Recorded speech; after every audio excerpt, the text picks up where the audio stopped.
কি ব্যাপার শিল্পী, আজকে কি রান্না করতেছো? আজকে পিঠা বানাবো। পিঠা মানে কি পিঠা বানাবো আজকে আবার হঠাৎ? ডিম দিয়ে ডিম সুন্দরী পিঠা বানাবো। ডিম সুন্দরী? ও এর আগে যে বানাইছিলে ডিম সুন্দরী পিঠা, ওইটা? হ্যাঁ, ওই পিঠাটাই আজকে ওটা তো বানাবো। বুঝি নোয়াখালী জেলার বিখ্যাত পিঠা না?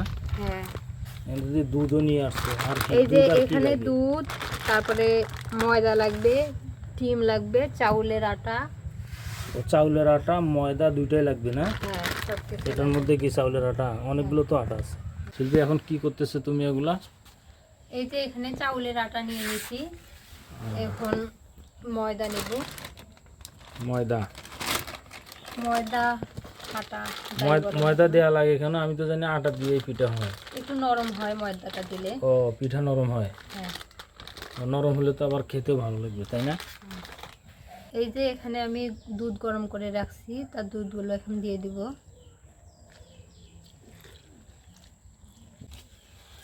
তারপর চিনিটা দিয়ে দিচ্ছি।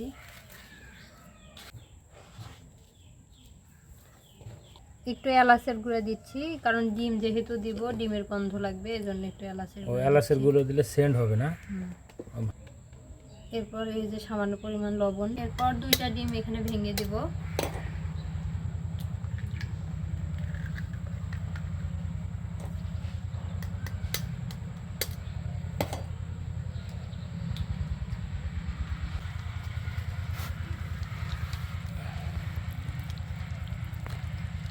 মিক্স করতে হবে না এইভাবে? হুম, পানি দেওয়া লাগবে না? না, পানি দেওয়া যাবে না। ও, শুধু দুধ দিয়েই?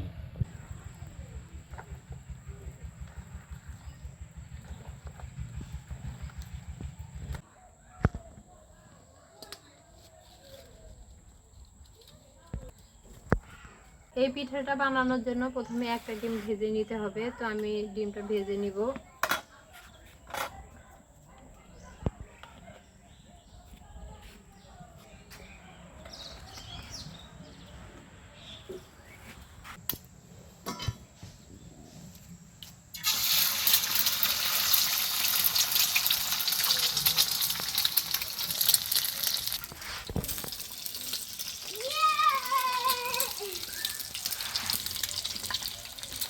এই যে আমাদের সাফওয়ান আরবি পড়ে চলে আসলো। পড়া হয়েছে আব্বু?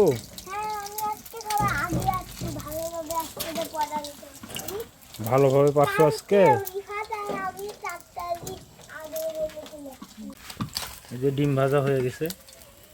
এই ডিমটা এখন আমি এই ব্যাটারে রাখবো। এখন এই কড়াইটা নামায় রেখে এই কড়াইটা দিব। এই তেলটা এখন এখানে ঢেলে দিই। আরো একটু তেল দিয়ে দিব এখন। এখন এই ডিমটা এই ব্যাটারটার সাথে ভালোভাবে মিক্সড করে নিব।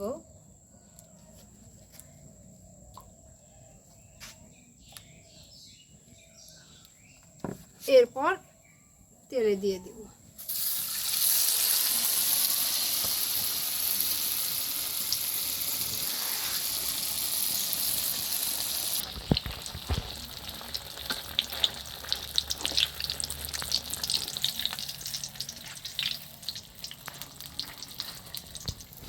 এই যে আমাদের একটা লেয়ার ভাজা হয়ে গেছে,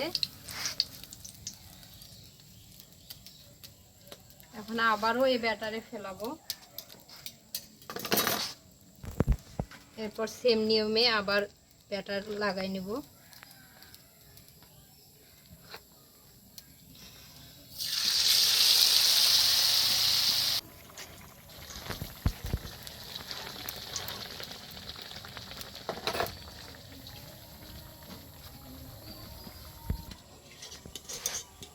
এই যে আবারও তুলে নিলাম, এখন আবারও ব্যাটারে দিব।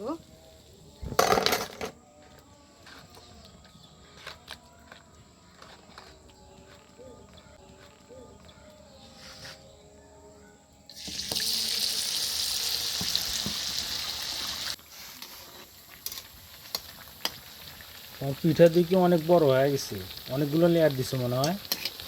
এই তো 4-5টা তো দেওয়াই হয়েছে। কয়টা? 4-5টা? আরো দেওয়া লাগবে? এই তো আরো আছে না ব্যাটার। যত লেয়ার পড়বে তত পিঠাটা দেখতে সুন্দর হবে।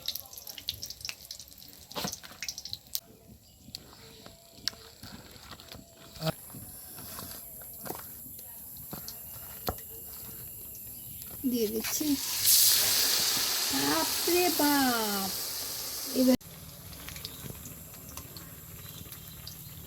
দেখছেন কত বড় হয়ে গেছে, ডিম সুন্দরী পিঠা না? এটা এখন এরকম দেখা যাচ্ছে, কিন্তু কাটার পর অনেক সুন্দর দেখা যাচ্ছে। মানে যখন পিস পিস করবা কেকের মতো। এটা ভাজা হয়ে গেছে, এখন নামিয়ে নেব। তেলটা একটু পড়ুক।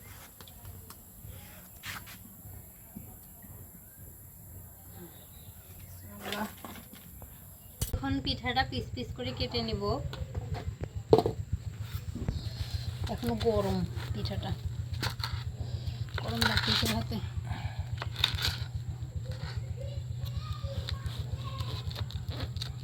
কেকের মতো করে পিস পিস করা লাগে না?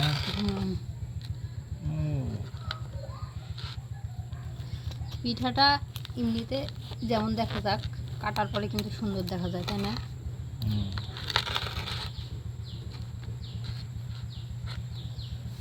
এখানে রাখি দেখি।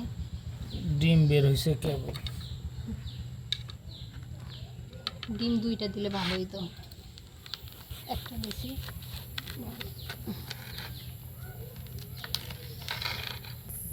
এই যে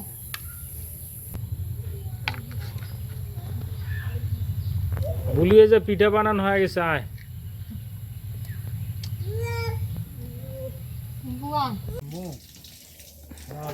এই তো আমার পিঠাটা হয়ে গেছে, দেখেন আপনারা কেমন হয়েছে।